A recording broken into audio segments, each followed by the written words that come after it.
এক মিনিট সময় হবে আল্লাহ রাসূল সাল্লাল্লাহু আলাইহি ওয়াসাল্লামের একটি ছোট্ট হাদিস শোনার জন্য। একবার আম্মাজান হযরতে আয়েশা রাদিয়াল্লাহু তাআলা আনহা আল্লাহ রাসূল সাল্লাল্লাহু আলাইহি ওয়াসাল্লামের দিকে তাকিয়ে বলছে যে, ইয়া রাসূলুল্লাহ, আপনার পূর্ণিমার চাঁদের মতো চেহারায় কালো কালো দাগ কিসের? তখন রাসূলুল্লাহ সাল্লাল্লাহু আলাইহি ওয়াসাল্লাম চুপ হয়ে গেলেন। আম্মাজান যখন আবারও জিজ্ঞেস করলেন যে, ইয়া রাসূলুল্লাহ, আপনার কালো দাগগুলো কি বসন্তের দাগ? তাহলে আপনি আল্লাহ তাআলার কাছে দোয়া করেন যেন তিনি আপনার কালো দাগগুলোকে সরিয়ে দেন। তখন রাসূল সাল্লাল্লাহু আলাইহি ওয়াসাল্লাম কান্না করে দিলেন এবং বললেন যে, আয়েশা, তুমি জানো এই দাগগুলো কিসের?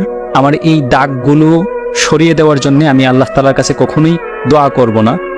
এই দাগগুলি হচ্ছে তাইফের ময়দানে যে ছেলেরা আমাকে পাথর দিয়ে আঘাত করেছিল, সে আঘাতের চিহ্ন। তারা একবার নয়, দুইবার নয়, তিনবার আমাকে আঘাত করেছে এবং আমাকে অজ্ঞান করে ফেলেছিল। আমি চাই না আমার এই দাগগুলো মুছে যাক।